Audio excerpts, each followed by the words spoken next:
하나님 말씀 보겠습니다. 하나님 말씀은 지난주에 이어서 요한복음 20장입니다.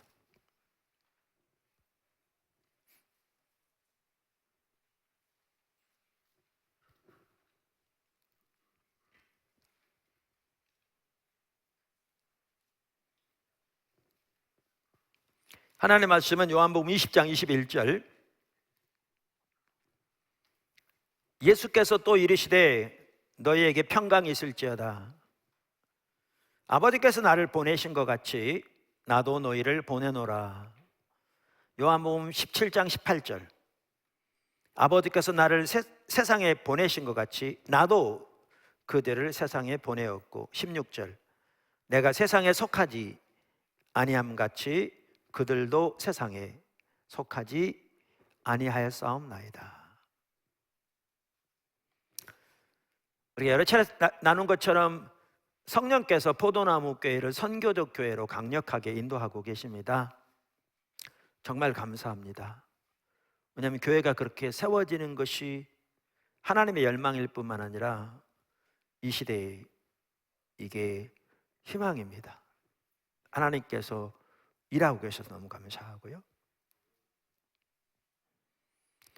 선교적 교회로 인도하고 계시는데, 레슬리 뉴비긴을 통해서 하나님이 이렇게 보이신, 저는 하나님이 귀하게 그분을 사용하셨다고 믿습니다.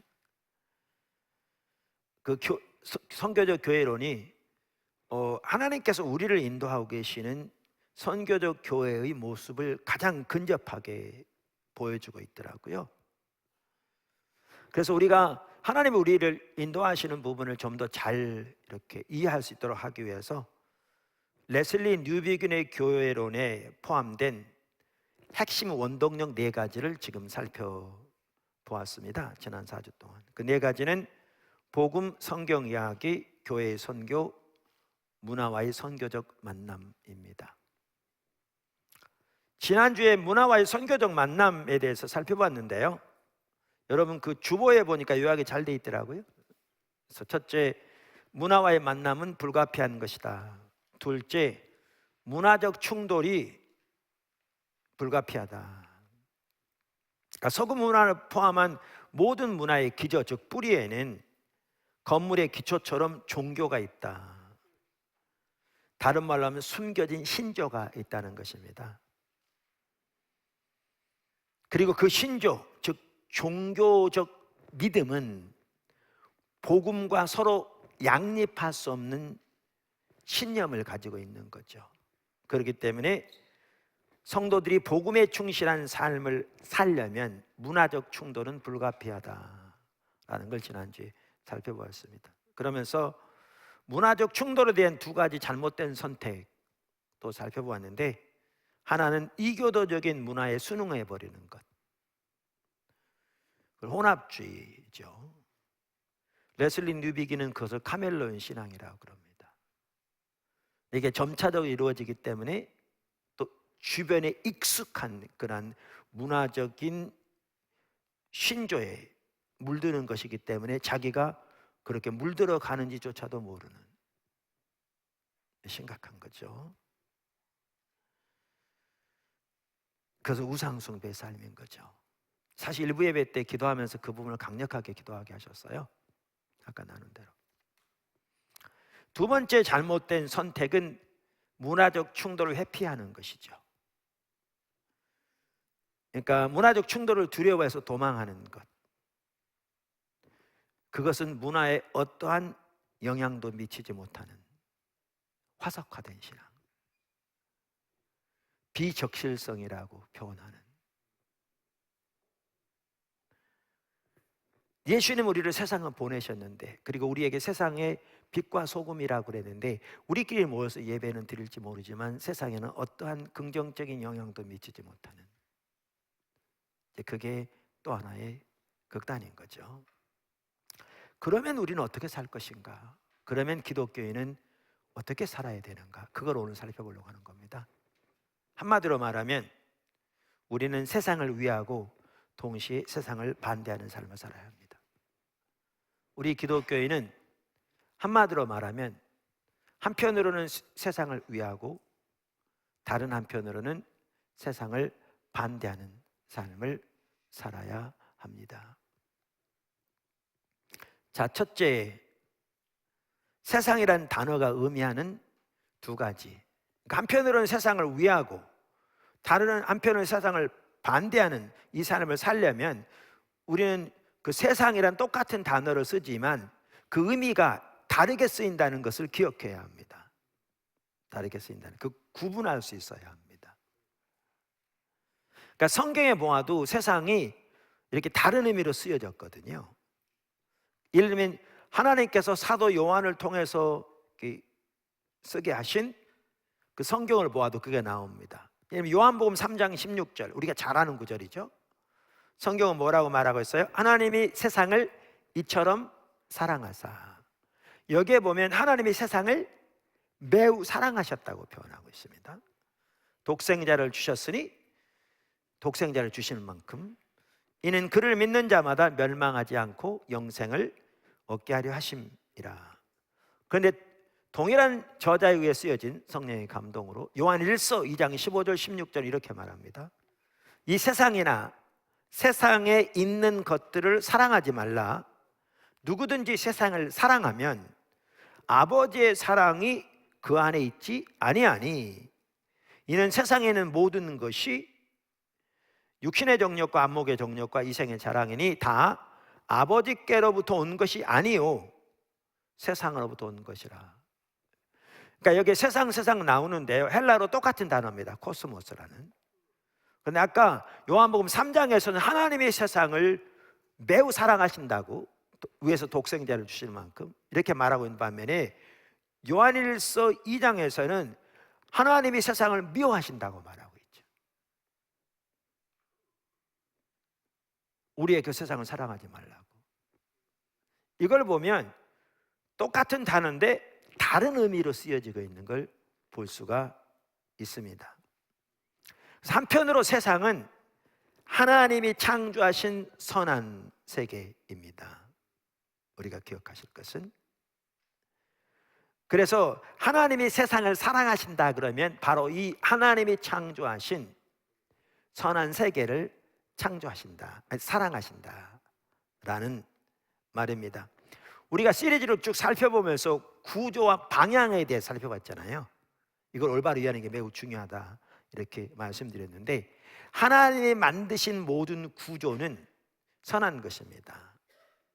그런데 문제는 인간이 타락함으로 그 하나님이 만드신 선한 구조를 타락한 죄의 우상숭배의 방향으로 활용하고 발전시키게 되었죠. 이거는 악인 거죠. 이 구분이 필요하다. 그래서 하나님께서 모든 만물을 창조하시고 보시기에 매우 좋았다라고 하셨고요, 하나님이 인간에게 세상을 다스리라고 말씀하셨습니다. 즉 그 말은 문화를 개발하라는 말씀입니다. 그래서 문화 자체는 선합니다. 이게 한편으로는 이게 세상은 선하다, 하나님이 사랑하신다는 것이고요. 그런데 이제 다른 한편으로는 조금 아까 잠시 언급한 것처럼 인간이 타락하게 되었고 그 타락의 결과는 모든 창조 세계에 영향을 미쳤습니다. 우리가 이미 살펴본 대로. 그래서 하나님의 선하신 것들이 인간의 타락으로 인해서 왜곡된 방향으로 발전되게 되었습니다.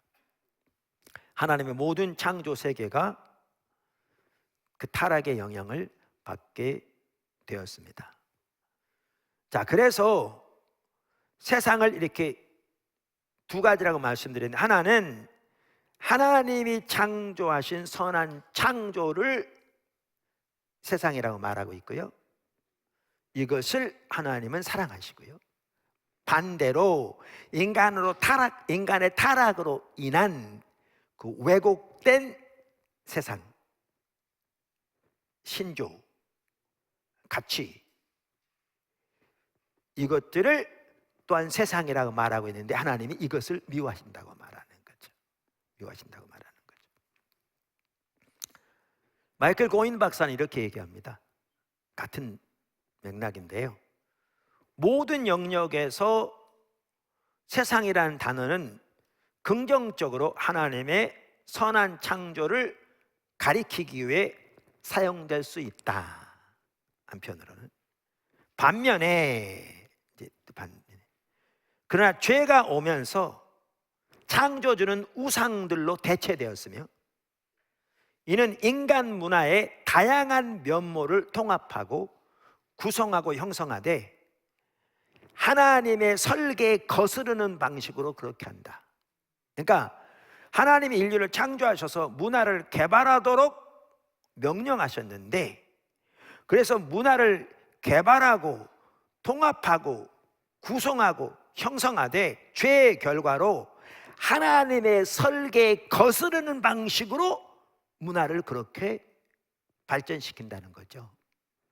또 발전시켜 왔다는 거죠, 인류가. 이것은 악한 세상인 거죠.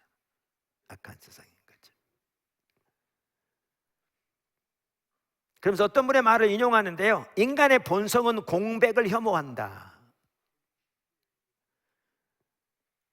공적 삶의 주된 사당, 이제 이걸 사당으로 비유한다면 공적 삶의 주된 사당은 계속 텅 빈 채로 있지 않다. 만약 유일한 참된 형상이신 예수 그리스도가 거기에 계시지 않으면 우상이 그 자리를 차지할 것이다. 여러분, 마찬가지입니다. 불교에서는요, 모든 것이 비어진 무아의 상태를 추구하는 건데요, 그거 가능하지 않습니다. 우리의 사당은 비어있지 않습니다. 예수 그리스도로 채워지지 않으면 우상으로 채워집니다. 그 사실 우상 숭배, 그것이 무엇이든지, 아까 텔레비전도 제가 말씀드렸는데, 텔레비전 보는 자체가 우상은 아닙니다. 과다하게 거기에 빠지게 된 우상인 거죠.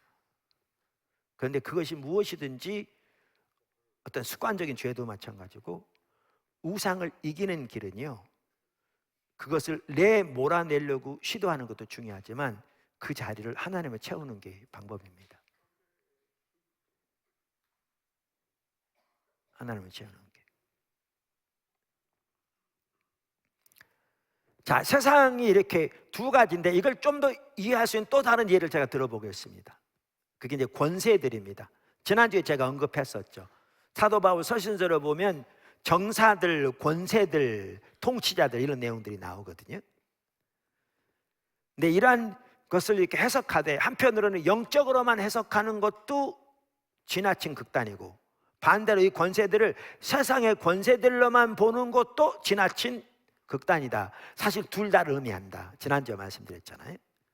자, 그러면 이 권세들을 좀 보아도 이걸 선명히 이해할 수 있습니다. 하나는, 한편으로는 권세들은 하나님이 창조하신 선한 것들입니다. 성경이 명확하게 말하고 있습니다. 어디에요? 골로새서 1장 16절에 명확하게 말하죠. 만물이 그에게서 창조되되, 여기 그는 바로 그 윗절을 보면 예수 그리스도인 걸 알 수 있습니다. 그러니까 만물이 예수 그리스도에게서 창조되되 하늘과 땅에서 보이는 것들과 보이지 않는 것들과 혹은 왕권들이나 주권들이나 통치자들이나 여기 권세들이나 만물이 다 그로 말미암고 그를 위하여 창조되었고. 자, 그럼 여기에 보면 뭐라고 되냐면 이 권세들이 예수님에 의해, 예수님을 위해, 예수님에게서 창조되었다, 이렇게 나옵니다. 선한 것들인 거죠. 할렐루야. 근데 다른 성경에 보면 동일한 권세들이 우리가 대적하는 악의 세력들입니다. 그러니까 하나님을 대적하는 세력들인 거죠. 동일한 권세들이. 어디를 보면 아느냐 하면 대표적으로 에베소서 6장, 우리 영적 전쟁에 대해 말하는 에베소서 6장을 보면 아는데 6장 11절과 12절을 보십시오. 이렇게 말합니다. 마귀의 관계를 능히 대적하기 위하여. 누구의 관계? 마귀의 관계를 능히 대적하기 위하여 하나님의 전신갑주를 입으라. 우리의 씨름은 혈과 육을 상대하는 것이 아니요 통치자들과 권세들과 이 어둠의 세상 주관자들과 하늘에 있는 악한 영들을 상대함이라. 그럼 아까 우리가 본 그 골로새서 1장 6절에서는 사실 골로새서 에베소 둘 다 옥중 서신이거든요. 사도 바울이 제1차로 로마 옥중에 갇혔을 때 쓰여진 서신서들이에요. 다른 말로 하면 비슷한 시기에 쓰여진 서신들이에요. 비슷한 시기에. 그런데 자, 그러면 골로새서에서는 지금 아까 말씀드린 대로 본 대로 여기 보면 여기 나온 것만 하더라도 통치자들, 권세들이 예수님에 의해, 예수님을 통해 예수님에게 창조되었다 이렇게 말하고 있는데, 동일한 시기에 쓰여진 에베소서에 보면 이 통치자들과 이 권세들이 하나님을 대적하는 원수고 우리를 대적하는 원수여서 우리의 씨름이, 영적인 싸움이 씨름이라고 표현할 만큼 멀리 떨어져서 미사일 쏘는 게 아니라 몸과 살과 살이 부닥쳐 싸우는 것처럼 우리 가까이 있다 그 말입니다. 영적 전쟁이. 우리의 씨름이 이 권세들, 이 통치자들에 대한 것이다 이렇게 말하고 있잖아요. 그러니까 한편으로는 이 권세들이 선한 것인데 하나님이 창조된, 다른 한편으로는 하나님을 대적하는 악한 세력인 걸 볼 수 있잖아요. 이 두 개를 볼 수 있는 거죠. 두 개를. 그러니까 한편으로 이걸 해석할 때 이걸 영적으로만 해석하면 이렇게 해석하는 겁니다. 여기에 권세들은 천사의 세력들을 가리킨다. 그래서 하나님에 의해 창조되었고 예수님에 의해 같은 말이고, 예수님을 위해 창조되었는데 일부 천사 세력들이 타락해서 뭐죠? 사탄의 세력들이 된 거죠.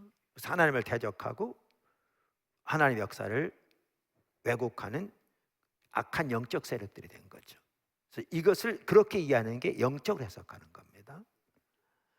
그러면 이렇게만 해석하는 것도 지나친 거고요. 반대로 여기에 권세들, 통치자들이 세상의 권세들, 세상의 통치자들만 의미한 것으로,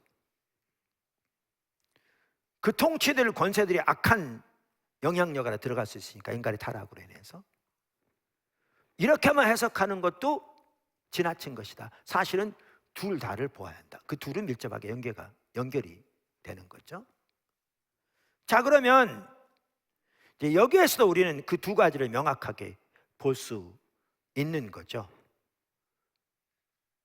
하나님에 의해 창조된 하나님의 사랑하시는 선한 세계, 근데 그것이 죄로 인해 당연히 배후에 악한 세력의 영향력도 있을 수 있고요, 인간의 타락으로 인해 하나님을 대적하는 악의 권세로 전락해버린 이 두 가지를 볼 수 있는 거죠. 제가 오늘 마이클 고인 박사를 많이 인용합니다. 네. 그분도 이렇게 얘기합니다. 이 부분을. 그러니까 바울 당시를 말하면서 그 당시의 세계관 속에서 사회는 이러한 정사와 권세들에 의해 지배를 당하고 있었다. 이에 대해 바울은 이러한 권세들이 그리스도 안에서 그리스도를 위해 창조되었다고 말한다. 골로새 1장 16절. 그들은 창조 안에서 선한 권세들이었지만 그들이 절대화되고 하나님께 속한 자리를 취했을 때 부패하고 마귀적인 것이 되었다. 그러므로 선한 창조적 권세들, 예를 들어 성, 돈, 친족, 전통과 정치적 권세들은 우상이 될 수 있고 그렇게 사회의 구조들을 형성할 수도 있다. 예를 들면 지금 말씀드린 성, 돈, 친족, 전통도 사실 그 자체가 나쁜 건 아니고요, 정치적 권세도 하나님께로부터 나온 선한 건데 악한 타락의 영향력으로 하나님의 자리를 대체하고 대적하는 악한 권세들이 될 수 있는 거죠. 그리고 그 배후에는 악한 영적 세력이 역사할 수 있는 거죠. 그러면서 이어서 이렇게 말합니다. 바울은 그리스도의 우주적 권위를 강조하면서 예수님이 우리뿐만 아니라 모든 눈에 보이는 피조세계, 온 우주, 보이지 않는 세계까지의 주인이시잖아요. 명확하게 성경이 우리가 말하고 여러 번 본 것처럼 우주적 권위를 강조하면서 에베소와 골로새인들의 경제적, 문화적, 사회적, 정치적인 삶을 지배하는 다양한 영적인 권세들의 위협에 대응하고 있다. 유혹은 교회 구성원들이 다른 동료 시민들처럼, 안 믿는 세상 사람들처럼 그러한 권세들의 종속되어 살아가는 것이었다. 이게 이제 심각한 문제인 거죠.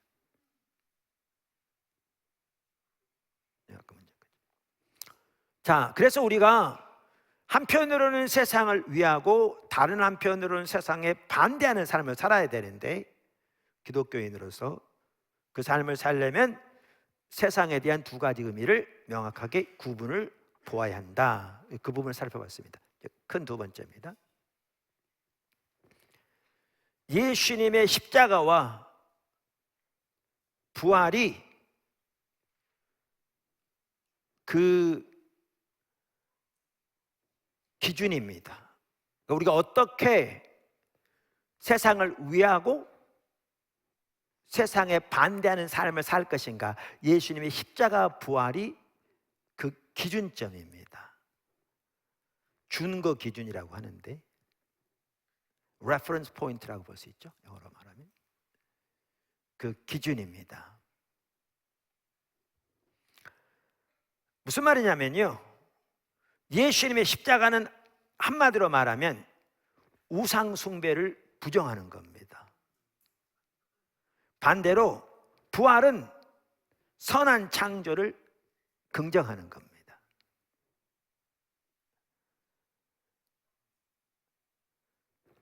한 분은 이렇게 얘기합니다. 사회가, 여기 이제 교회가 이렇게 말하면 훨씬 더 좋을 수 있습니다. 사회가 예수의 십자가와 부활을 궁극적인 준거 기준으로, 기준점으로 좀 쉽게 표현하면 받아들인다면 말뿐 아니라 삶의 양식 전체가 십자가에서 드러난 세상에 대한 근본적인 반대를, 이게 십자가잖아요. 그리고 동시에 부활에 의해 가능하게 된 세상에 대한 그런 긍정을 전달하는 사회가 되어야 한다. 그러니까 이걸 교회로 적용하면, 교회가 예수님의 십자가 부활을 우리의 삶의 모든 영역에서 궁극적인 최종적인 기준점으로 삼는다면, 이걸 토대로 모든 걸 판단하고 행동하는 그 기준점으로 삼는다면, 그렇다면 교회는 말뿐 아니라 삶의 양식 전체에서 십자가에서 드러난 세상에 대한 근본적인 반대를 하는 교회가 되어야 되고, 동시에 부활에 의해 가능하게 된 세상에 대한 긍정을 전달하는 교회가 되어야 한다, 그 말입니다. 좀 더 이제 제가 설명을 할 텐데요, 이것을 잘 설명하기 위해서 이제 제시된 게, 존 드라이버라는 학자가 예수님의 십자가에 대한 이미지 중에서 원형적인 이미지라고 제시하는 겁니다.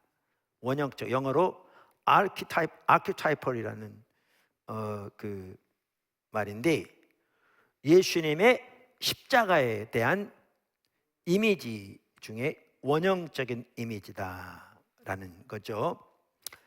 무슨 말이냐면요, 이 원형적인 이미지라는 그 배후에는 그 어떤 개념이 깔려 있느냐면, 그 히브리적 개념이 깔려 있는데, 이스라엘의 경우에는 집단적 개인이라는 개념이 있다는 겁니다. 집단적 개인. 뭐가 있다고요? 집단적 개인. 그러니까 corporate personality, 영어로. 그러니까 곧 한 사람이 모든 사람의 대표자가 되고 모든 민족의 운명을 짊어진다는 개념입니다. 그러니까 제가 이사야 하반부에 나오는 세 종류의 종에 대해서 말하면서 고난, 받는 종으로 오신 메시아를 설명하면서 이스라엘 완성자요 대표자라고 말했잖아요. 그러니까 참 이스라엘로 오신 겁니다. 이스라엘 전체를 대표하는, 이게 지금 아까 말씀드린 집단적 개인을 말하는 거죠. 한 사람이 모든 사람을 대표하고 때로는 모든 민족의 운명을 대표해 짊어지는, 이게 이제 그 히브리적 관점인 겁니다. 제가 이제 그 이승현 교수라고 제가 가끔 말씀드리잖아요. 그분이 하버드에서 PhD를 받았고요. 또 미국에 있는 그 대학에서 오랫동안 강의하다가 지금 우리나라에 와서 지금 강의하고 있거든요. 가끔 이제 이런저런 이렇게 묻기도 하고, 또 그 방면 전문가니까 제가 한번 물어봤어요. 원형적 그 이미지라고 들어보셨냐고. 그랬더니 못 들어봤다고 그러더라고요. 뭘 의미하냐고. 그래서 제가 이 부분을 이렇게 복사해가지고 보내드렸더니 그분이 그러더라고요. 그분이 이제 작년에 쓴 책이 바울의 아담 기독론과 새 관점이라는 책이거든요. 제가 전체는 안 봤지만 부활에 관한 중요한 부분들은 봤는데요. 저도 이거 보면서 똑같이 이해 갔더라고요. 그래서 보냈더니 이러고 보니 그분이 그러더라고요. 제가 그 책에서 말한 내용과 정확하게 똑같은 내용이네요. 그러니까 특별히 로마서 5장에 보면 아담을 성경은 첫 번째 인류를 대표하는 인물로, 두 번째 아담인 예수 그리스도를 새 인류를 대표하는 인물로 다루고 있거든요. 이 관점인 거죠. 관점인 거죠. 자, 그러면서 이렇게 말합니다. 고인 박사는, 바울은 예수님을 이러한 대표자로 이야기한다. 예수님은 단지 이스라엘의 운명만이 아니라 온 인류와 모든 창조 세계의 운명을 짊어지신다. 당연히 성경이 그렇게 말하고 있죠. 예수님은 세상과 모든 사람의 대표자로서 행동하시고 몸소 그들의 운명을 짊어지신다. 이해하시죠? 예, 동의하시죠? 성경이 이렇게 말하고 있어요. 자, 그러면서 이 말이 참 중요해요. 예수님은 자신의 죽음에서, 예수님은 십자가에서의 자신의 죽음에서 죄, 악, 사탄적 세력과 죽음의 지배를 받는 옛 시대를 끝내신다. 아담의 타락으로부터 시작된 그 죄와 악과 사탄적 세력과 죽음이 지배하는 그 옛 시대를 예수님이 십자가에서 모든 창조 세계의 대표자로서 그 짐을 짊어지고 돌아가심으로 그 옛 시대를 끝내신다는 거죠. 할렐루야.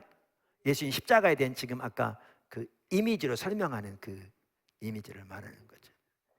그러면서 여기서 끝나는 게 아니라 예수님은 자신의 부활에서 이제 어떤 일 하시는가? 다가올 세대를 시작하신다.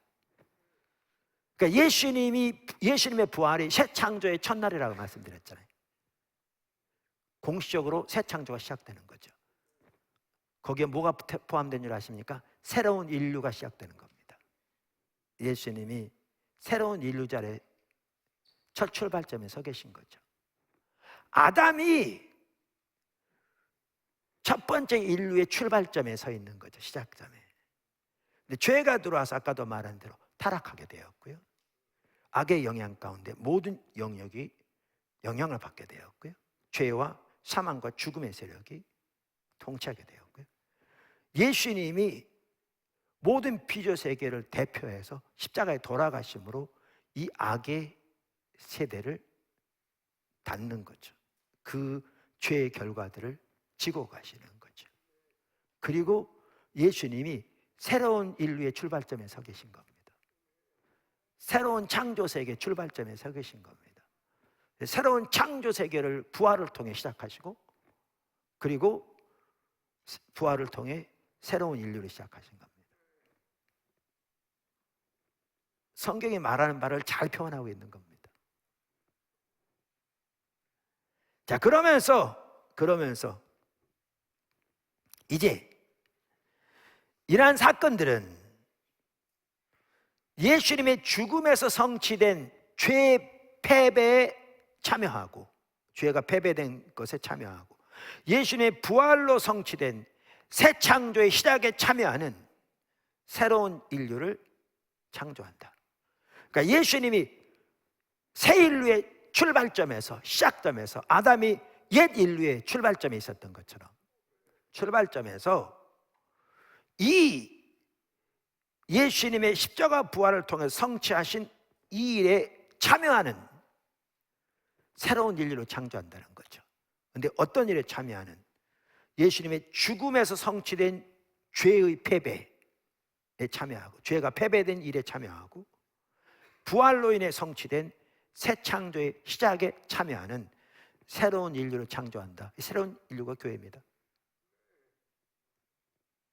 따라서 바울은 우리가 침례를 받고 예수님과 연합될 때 우리는 예수님과의 연대 속에서 그분의 죽음과 부활에서 불가역적으로 다시 돌이킬 수 없도록, 그 말입니다, 불가역적으로 성취된 우주적 역사의 운명에 참여하게 시작한다고 쓰고 있다.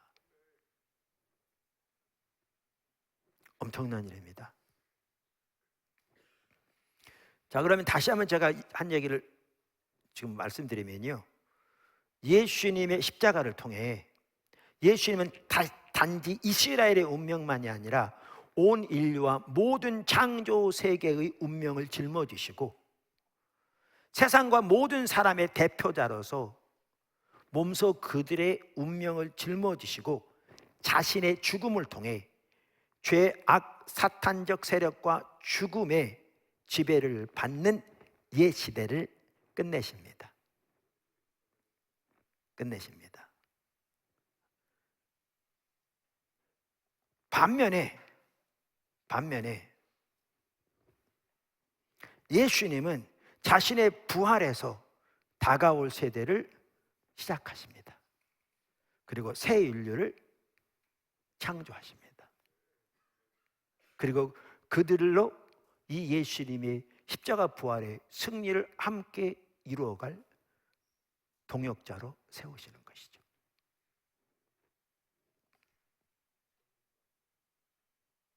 아까 제가 권세 말씀드렸잖아요. 그렇죠? 두 가지. 성경에 보면 예수님의 십자가 부활을 통해서 하신 일 중에 하나가 뭔 줄 아십니까? 이 권세, 악한 권세 배후에 있는 악한 권세 영을 멸하시고요, 이 권세마저도 예수님을 통해 하나님께 화목되는 자를 이끌어 가십니다.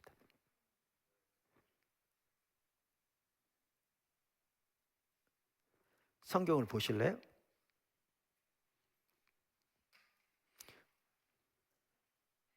골로새서 1장 20절. 그의 피로, 그의 십자가의 피로 화평을 이루사 만물, 아까 1장 16절도 보면 만물, 거기에 하나님이 예수님을 통해 창조하시고 모든 걸 다 말하는 거잖아요. 만물, 곧 땅에 있는 것들이나 하늘에 있는 것들이 그로 말미암아 자기와 화목되기를 기뻐하심이라. 여기에는 모두 포함됩니까? 아까 정사들, 권세들 다 포함됩니다. 거기 보면. 그럼 이 말은 예수의 십자가를 통해 그 배후에 귀신의 세력도 있다고 그랬는데 아까 그 귀신들도 구원받는다는 말이냐? 아니죠. 제 얘기는 전혀 그게 아니죠. 그 귀신들의 머리를, 사탄의 머리를 십자가를 통해 깨뜨리시죠. 어디에 나온가? 바로 골로새 2장 15절에 나옵니다. 바로 다음 장. 통치자들과 권세들을 무력화하여 드러내어 구경거리로 삼으시고 십자가로 그들을 이기셨느니라. 그럼 이렇습니다. 아까 제가 권세, 하나님의 모든 권세들을 창조하셨다.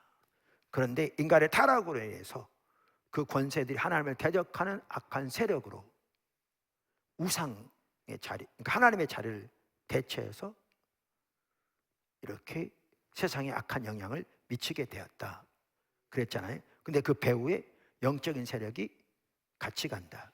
예수님 십자가를 통해서 이 영적인 세력을 멸하시고요, 이 권세들마저도 예수님 경험시킨 겁니다. 성경에 보면.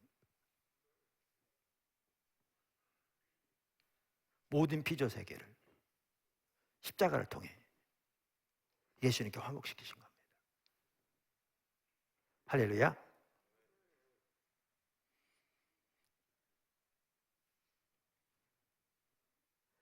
그러면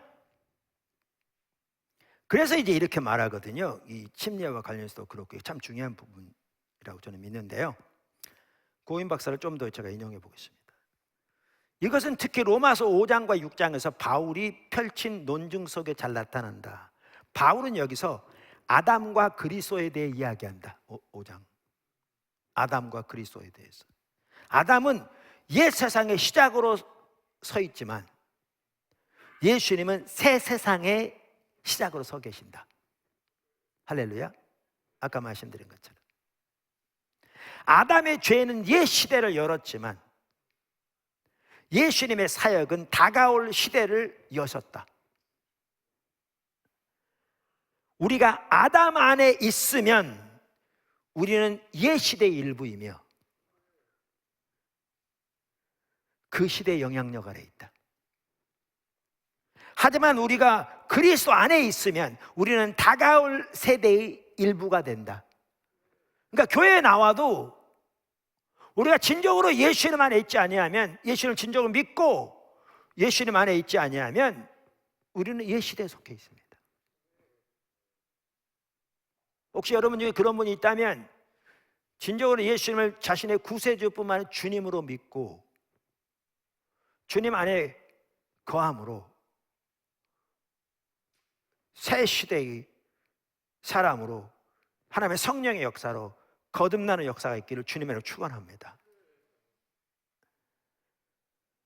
그래서 우리가 그리스도 안에 있으면 우리는 다가올 시대의 일부가 되었다. 그러면서 이러한 대조 이후에 곧바로 바울은 침례를 통해 새로운 공동체로 편입함으로써 예수님이 그분의 죽음과 부활로 성취하신 것에 우리가 참여해야 한다고 말한다. 이런 상황에 6장에서 예수를 믿고 침례받는, 침례는 믿음이 전제되는 거거든요. 연합되는 걸 통해 이 예수님이 행하신 일에 우리가 참여하도록 초청된 것을 말하는 거죠. 그게 교회의 정체성입니다.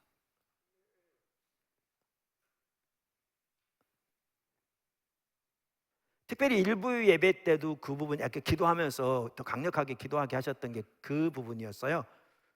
요즘 소비주의가 세계적인 추세입니다. 가장 큰 문화적인 우상, 이 시대에 말하면서 뉴비긴만 하더라도 그 중에 하나, 소비주의를, 경제 세계와 소비주의, 마이클 고인은 거기에다 포스트 모더니즘 세계를 말하거든요. 소비주의에서는 모든 게 소비재가 되는 겁니다. 나눈 대로. 그렇게 되어지면 신앙, 종교마저도 소비재가 되는 거죠.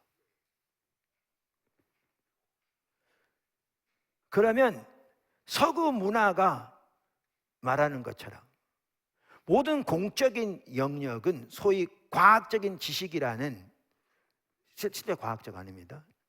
그 토대 위에 종교는 사적인 영역으로 몰아넣어서 개인의 선택에 기초한 윤리나 뭐죠?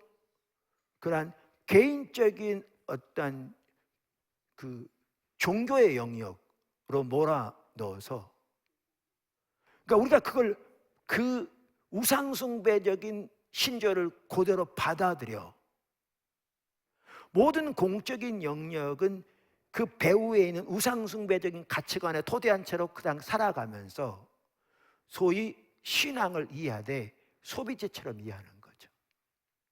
그래서 그저 필요할 때 인터넷을 통해서든지 위로받고 은혜 받으면 되는 것이고, 자기 소위 하나님이 계신다면 도움이 필요할 때 도움을 요청하는 그다음 수단이 되어진 것처럼 그렇게 전락해버린, 이게 너무너무 심각한 우상숭배의 삶인데 그 삶이 당연한 것처럼 그 잘못된 걸 전혀 인식하지 못하는.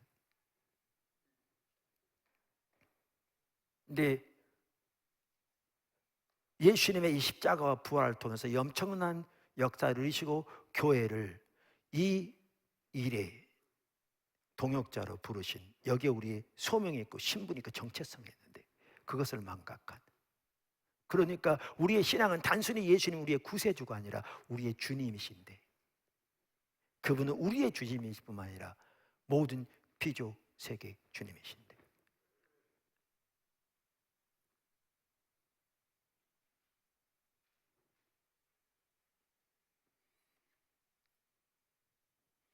자, 그러므로 우리는 이걸 보면 우리가 어떻게 세상에서 어떤 세상을 우리가 반대하고 어떤 세상을 위해서 살아야 할 거니까 선명히 보이는 거죠.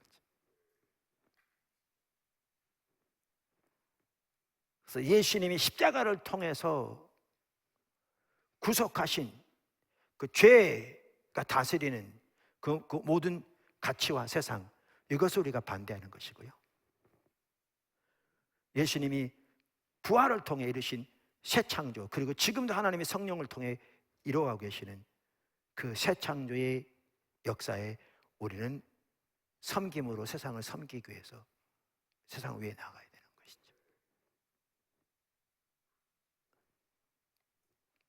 근데 이게 쉽지 않습니다.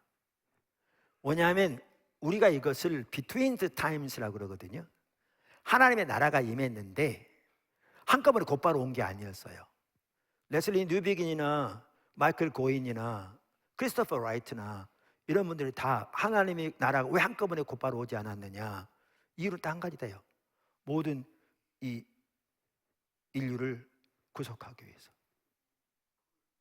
우리 여기 소명이 있는 거죠. 두 단계로 와요. 그러니까 그림을 보여주시죠. 이 세대와 오는 세대 둘로 나눈다고 그랬잖아요. 그럼 이 세대는 악이 지배하는 세대예요. 인간의 타락부터 시작되었죠. 근데 하나님의 나라가, 하나님의 통치, 하나님의 왕이시라는 거예요. 예수님이 초림 때 임했죠. 아까 십자가 부활을 통해서 근본적으로. 그리고 예수님이 재릴 때 완성돼요. 영원히 지속될 거고요. 이 세대는 예수님이 오실 때 끝이 나요. 그 모든 세상의 가치관, 악한 영향력, 사탄, 죄, 죽음 다 불목 가운데 던져집니다. 그런데 우리는 지금 예수님 초림과 재림 사이에, 두 시대 사이에 살아요. 그러니까 우리가 사는 동안엔 두 가지가 다 존재하는 거예요. 예수님이 십자가를 통해서 끝내신 그 모든 일들이, 그 사탄의 머리가 깨졌는데 그 역사하고 있는 것처럼 전쟁 비유로 많이 들잖아요. 그러니까 D-Day를 통해서 Decisive Day죠. 2차 대전 때 노르만디 상륙작전의 성공함으로 2차 대전의 승패는 이미 결정되었어요. 그런데 V-Day, Victory Day 약자인데, 독일이 항복문서에 조인하고 공식적으로 2차 대전이 끝나기 전까지는 승리는 이미 확보되었고 정해졌는데 전투가 치열하게 있었고 수많은 사상자가 있었죠. 사탄의 머리가 깨져서 그 운명은 이미 결정되었고 그 정체는 이미 드러났는데 최후의 발악을 하고 있는 거죠.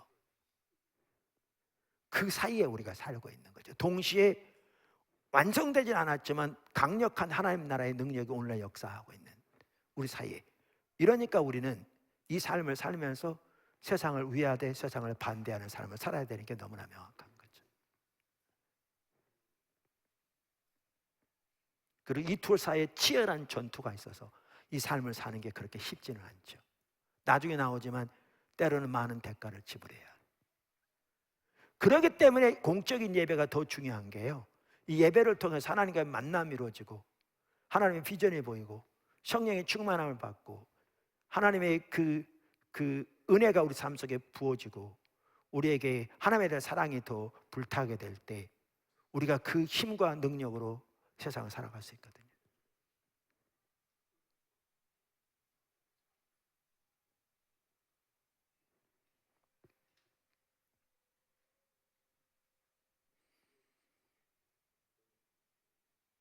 그래서 우리는 한편으로는 이 세상을 위하고 주 예수님께서 구속하시고 하나님께서 새 창조 역사를 이루어가고 계시는 그 세상을 위하고 그 세상에서 하나님의 역사에 동참하는 삶을 적극적으로 살아가야 하고, 또 다른 한편으로는 아직도 여전히 남아있는 옛 세상의 잔재들, 악과 우상 숭배, 문화의 기저 뿌리에 놓여있는 이교적인 신조들을 적극적으로 반대하며 살아가야 합니다.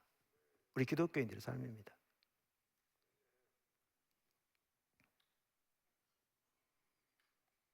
이 부분을 이렇게 마이클 고인은 이렇게 표현해요. 두 시대가 혼합되어 있어. 아까 그림 본 것처럼 다가올 시대의 권세들과 옛 시대의 악한 세력 사이에 충돌이 일어나고 있기 때문에 공적 생활로의 선교적인 개입은 참여와 거부를 동시에 세상을 위하면서 세상을 반대하는 것을 의미할 것이다. 동시에 교회는 하나님이 새롭게 하시는 문화적 상황을 긍정하고 세상의 선을 위해 모든 삶에서 그리스도의 주대심을 구현하려고 노력한다는 의미로서 세상을 위해 살아간다. 교회는 옛 시대의 우상숭배적인 세력들과 인간 사회에 대한 그들의 지속적인 지배를 거절한다는 의미에서 세상에 반대하며 살아간다.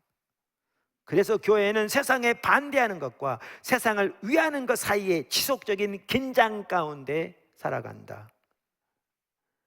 교회가 이언론적인 경향 속에서 세상으로부터 후퇴를 지나치게 강조하며 이렇게 긴장 가운데 살아야 되는데, 이언론적인 성속의 분리 가운데서 세상으로부터 후퇴를 지나치게 강조하면 어떻게 되느냐? 세상을 위한 하나님의 구속 계획으로서 예수님의 부활, 죽음과 부활을 저버리는 순전히 분리주의적 종말 운동이 되어버린다. 무슨 말이냐면요, 우리나라 시한부 종말론주의자들이 있죠. 옛날에 예수님이 곧 오실 거라고 직장 그만두고 사회 그만두고 학교 그만두고 모여서 자기네끼리 예배드리고 예수님 밤 12시에 온대나 그래가지고 기도만 하고 있는, 왜냐하면 예수님 오시면 들림받아야 된다고 생각하니까. 그들이 바로 누구냐? 세상은 분리된 채 지금 말하는 분리주의적 종말운동을 하고 있는 거죠. 그들은 예수님이 십자가와 부활을 통해서 이루신 일을 전혀 인식하지 못하고 있는 거죠. 그리고 그렇게 주님이 새 창조 세계를 여시고 제자들에게 하는 말씀이 아버지가 나를 세상에 보내신 것 같이 내가 너희를 세상에 보낸노라 하고 말씀하셨는데, 이 말을 전혀 인식하지 못하는 거죠. 설령 주님이 내일 오셔도요, 오늘 주님의 명령을 따라 올바로 살아가야 주님 앞에 옳게 설 겁니다. 회피해서 따로 기도하는 게 서는 방법이 아니고요. 전혀. 이 말씀이야 합니다.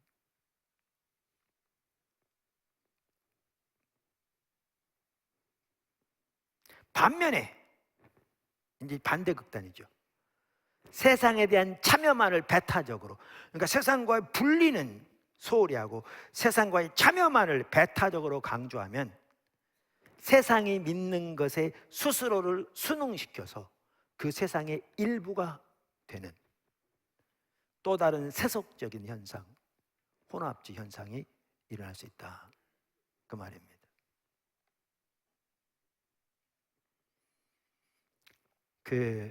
제가 새물교 기도학교 이번 입학식에서 다니엘과 세 친구를 얘기했거든요.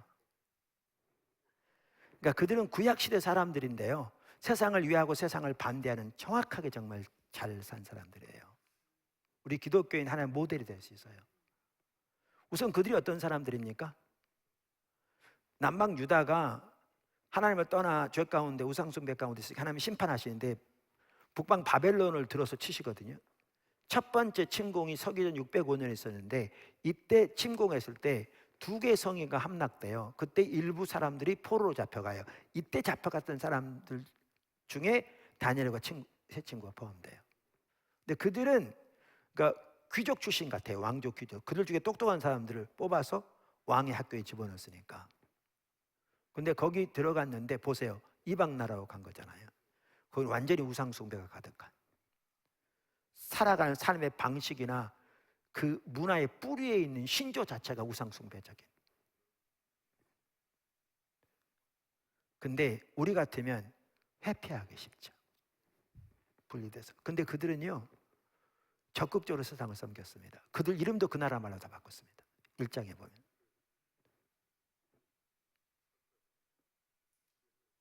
그 나라 말로. 자의해서 그랬는지 아니면 타에서 그런지 몰라도 그들은 받아들였습니다. 뿐만 아니라 그들은 그들에게 맡겨진 자리에서 신실하게 그 나라를 섬겼습니다. 근데 반대로 그 나라의 우상 숭배는 철저히 금했습니다.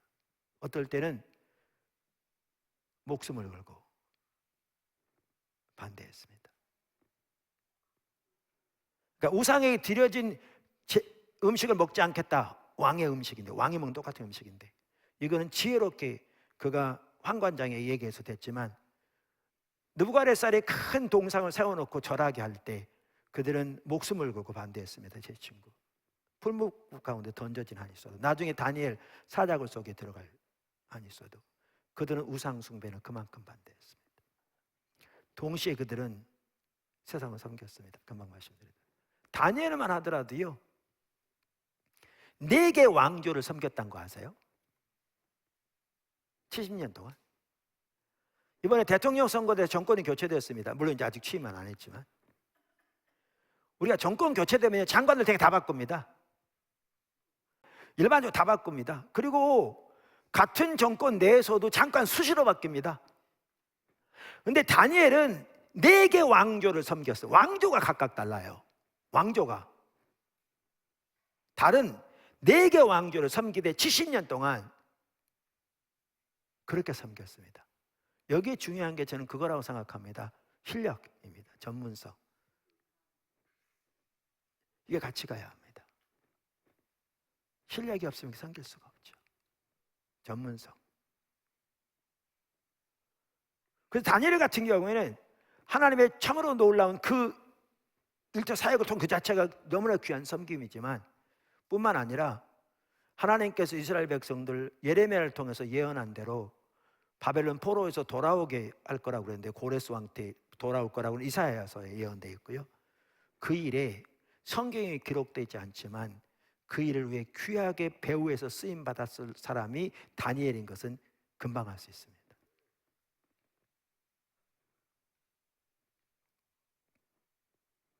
세상을 위하되 세상에 반대하는, 세상에 반대하되 세상을 위하는, 이거를 그 크리스토퍼 라이트 같은 경우에는요, 제사장적인 섬김과 선지자적인 섬김으로 분리합니다.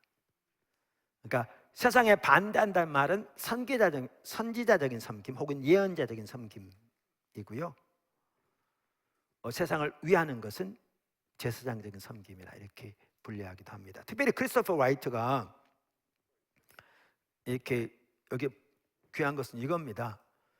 사실 하나님께서 이렇게 인류가 타락해서 온갖 아까운 행할 때 인류를 구속하기 위해서 하나님이 처음 하신 게 아담을 택하신 거거든요. 죄송합니다, 아브라함을. 그래서 교회의 시작은 아브라함부터라고 볼 수 있어요. 그래서 사실 로마서, 갈라서에 보면 아브라함에게 하나님께서 모든 민족을 위한 복이 되라 이렇게 했을 때 이것을 첫 번째 복음이라고 표현하고 있어요, 사도 바울이. 그만큼 연결시키고 있고요. 예수 그리스도 안에 있으면 다 아브라함의 자손이라고 말함으로써 이게 신약과 연결된 걸 명확하게 보여줍니다. 그러면서 아브라함이 주신 소명이 뭐였냐면 모든 민족을 위한 복이 되라는 거였습니다. 소명은 선교적인데요, 복이 되라는 거였죠. 이 관점에서 세상을 섬기는 자세를 말합니다. 그 관점에서.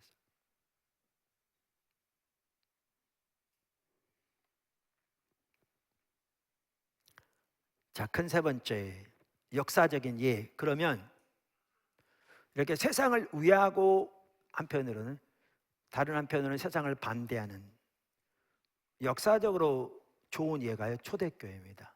정말 좋은 예입니다. 그 부분을 살펴보면 마치겠습니다.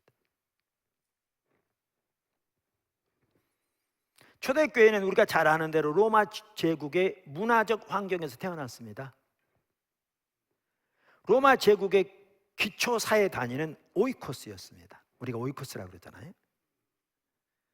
오이코스는 보통 가족으로 번역되는데요, 오늘날 가족 그러면 대개 핵가족이라고 이해하죠.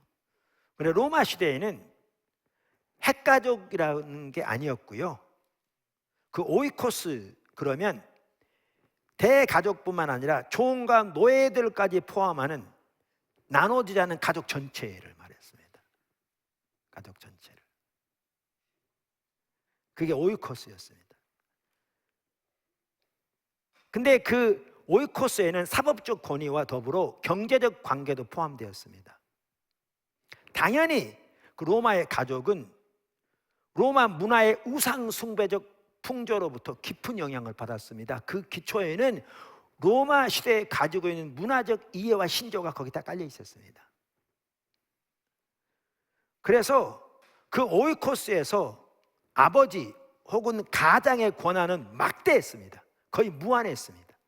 그래서 가족들의 생사를 가늠할 정도였습니다. 그 아버지 가장을 퀴리오스, 주라고 불렸습니다. 그 당시 황제를 퀴리오스라고 불렀고 예수님을 퀴리오스라고 불렀잖아요. 근데 그 가장을 퀴리오스라고 부를 정도였습니다. 그만큼 막대한 권한을 가지고 있었습니다. 그런데 그 당시 그 사회에서 이 가장의 그 권위와 역할이 대단히 남용되고 오용되는 경우가 많았습니다. 타락한 죄로 인해 당연히 그랬겠지만, 그래서 성경 시대만 하더라도 이 사회 제도가 여러 가지 면에서 왜곡되고 타락한 상태에 있었습니다. 이 문화 가운데서 기독교가 탄생하게 되었습니다.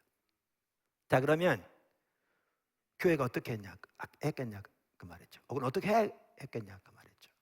이게 너무나 타락한 가치관이 이걸 다 버려버리고 새로운 형태의 결혼, 가정, 경제적 관행을 만들어 했느냐?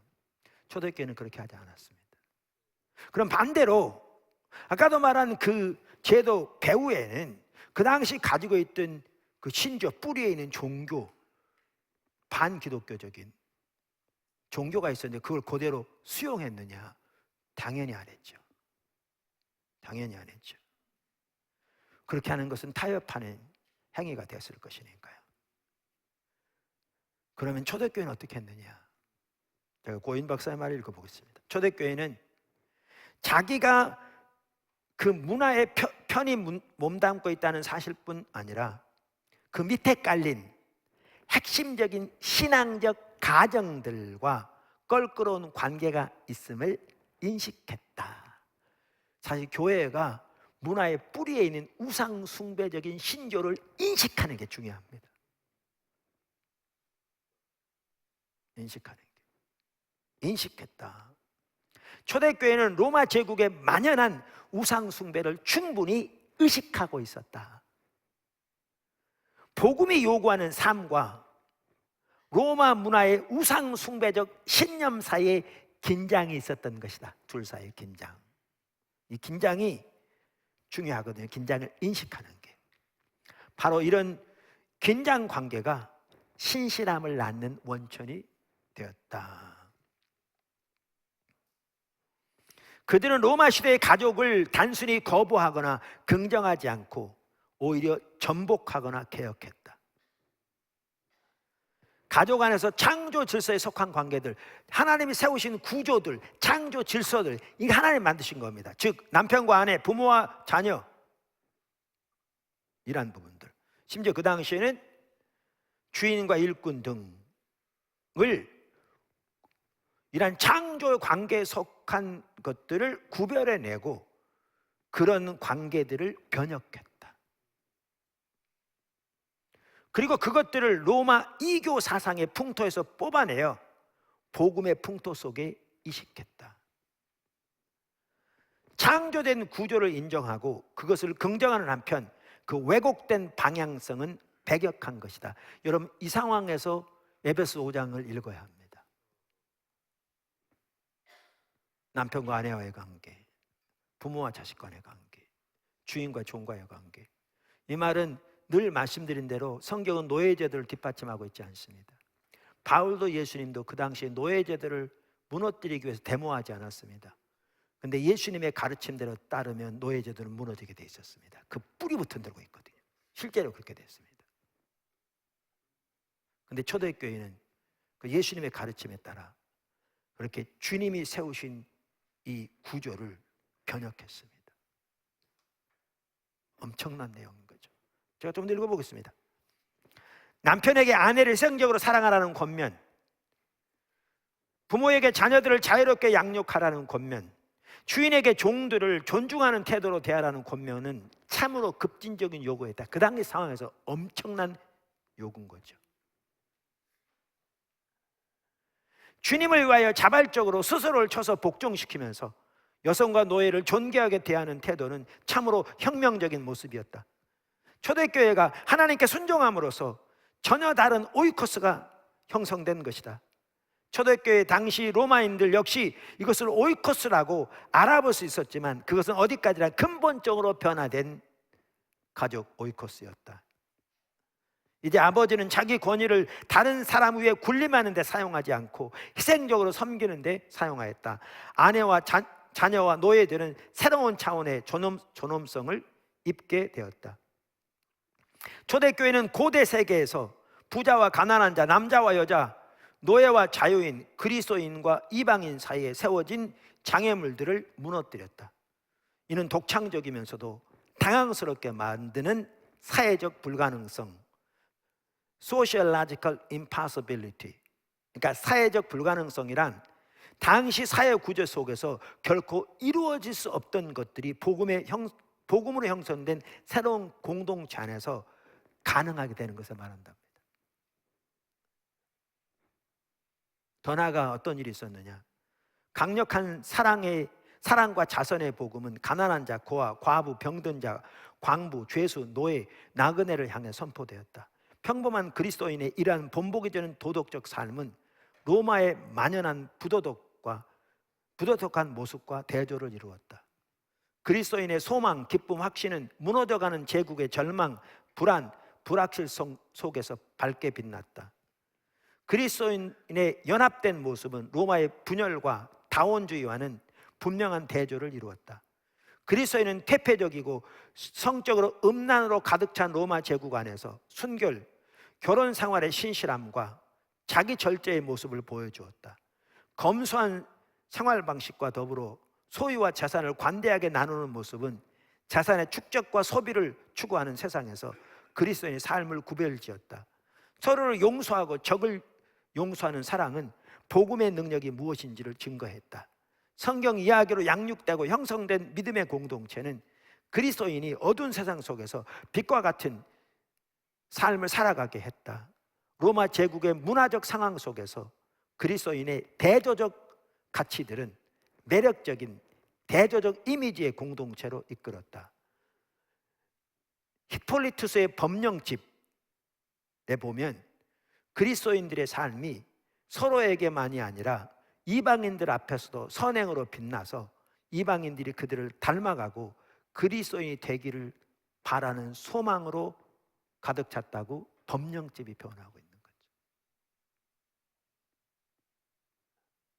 초대교회. 근데 아울러 초대교회는 어떻게 했느냐? 초대교회의 증거들은 공개적으로 체제 전복적인 것이었다. 그러니까 체제의 뿌리를 흔드는 거죠. 아까 사도 바울도 예수님도 로마 시대에 있었던 노예 제도를 타파하기 위해서 예루살렘에서 데모하고 로마로 가서 데모하지 않았다니, 그랬더라면 다 십자가형이 다 죽었을 거예요. 끝났을 거예요. 그게 두려워서가 아니라 그게 하나님의 방법이 아니었던 거죠. 그 당시에 그들에게는. 그럼 어떻게 했느냐? 그 노예 제도의 뿌리를 뽑아버렸다니까요. 체제 전복적이었어요. 가르침이. 아까 말씀드렸다. 그 당시 주인에게, 종들에게 그리스도에게 하듯 주인을 섬기라고, 그게 주님께 하는 거라고 그랬는데 바로 끝나고 주인들에게, 노예의 주인들에게, 종들에게 하듯 똑같이 하라. 너희와 종들의 상전이 하늘에 계시다. 남편과 아내의 관계도 그렇고 그 당시 문화에서 체제 전복적인 것이었다. 초대교회는 로마 사회에서 눈에 띄지 않는 구석자리에 사적인 영역으로 밀려나는 것을 허락하지 않았다. 초대교회는 그렇게 허락하지 않았습니다. 오늘은 제가 시간도 너무 뭐할 것 같아서 따로 안 넣었는데요, 에클레시아란 말은 공적 기관이라 그 뜻입니다. 사적 영역으로 물러나는 것을 초대교회는 허락하지 않았습니다.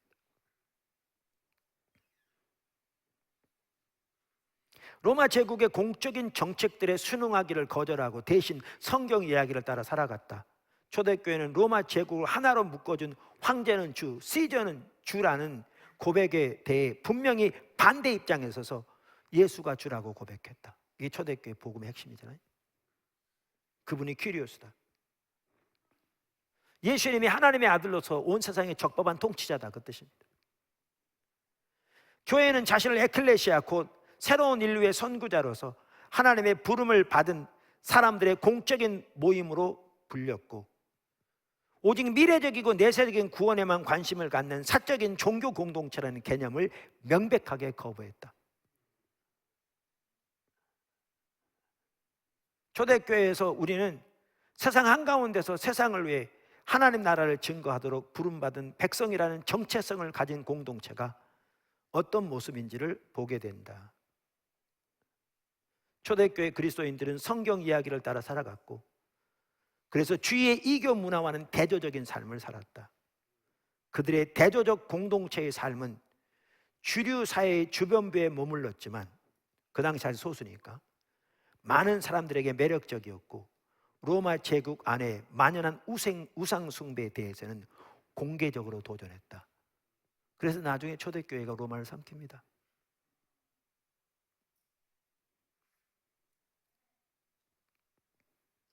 그러니까 하나님이 교회를 세우시기 원하시는 교회가 이런 교회입니다. 그래서 저는 이런 부분을 더 배워가면서도 정말 은혜가 필요한 게 느껴지는 게, 주님, 우리가 그렇게 세워져야 되는데, 우리가 그렇게 돼야 되는데, 정말 주님의 은혜가 필요합니다. 또 목사로서 성도들을 그렇게 잘 지도하고 가르쳐야 되는데, 그 하나하나의 부분에서 정말 주님의 은혜가 필요합니다. 절박합니다.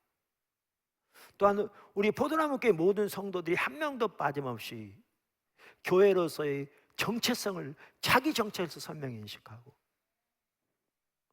자기 인식을 올바로 가져서 하나님께서 참으로 놀라운 일들을 지금 포도나무교회 가운데 행하고 계시잖아요. 이 하나님의 인도하심이 얼마나 소중하고, 아까 제가 광고 시간 나누는 것만 하더라도 우리의 다음 세대를 위해서 얼마나 놀랍게 일하고 계신지, 결혼해서부터 태어나서부터 쭉 자라면서 연결되어지고, 앞으로 하나님께서 샘물교 대학에 대해서 기도하게 하시는데 어떻게 될지 모르죠. 기존처럼 큰 대학 건물을 사가지고 하려면 뭐 돈이 많이 들겠죠. 그러나 요즘 대학 자체도 나온 게 많아서요, 그렇게 돈이 많이 없어도 인수할 수 있습니다. 근데 그게 하나님 뜻이라는 얘기는 아니고요. 근데 그런 게 아니라 다른 형태가 될 수 있어요. 그러니까 주님의 인도를 구해야죠.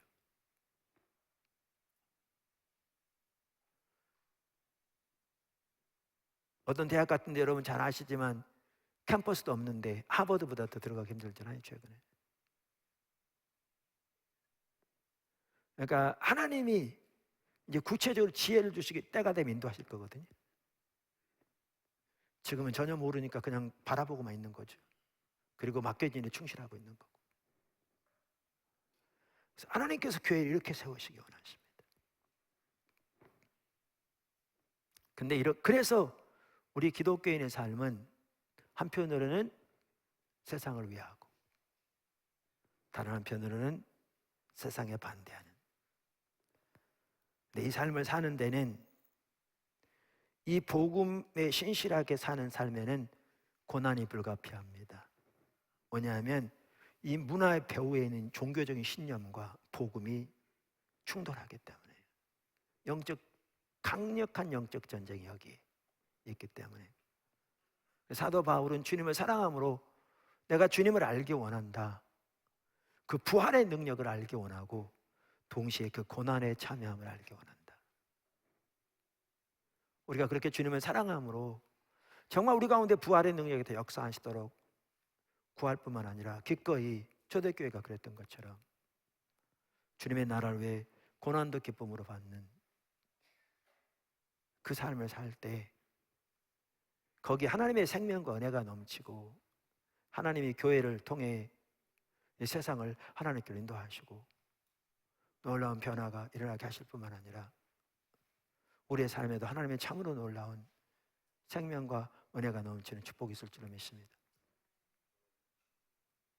포도나무 교회가 그렇게 되기를 예수는 축복합니다. 설교를 듣는 모든 포도나무 기체들 한 명도 빠짐없이 이런 하나님의 분명한 뜻, 우리의 정체성을 인식하고 우리의 힘으로 할 수 없기에 그래서 주님의 도움이 필요하고 그래서 주님의 은혜가 필요하고 그래서 주님을 찾고 그래서 예배 가운데 주님을 간절히 사모하면서 주님의 은혜 주시는 대로 하나하나 비록 넘어질지 몰라 다시 일어나서 주님을 따라가는 저와 여러분이 되기를 주님으로 축원합니다. 기도하겠습니다.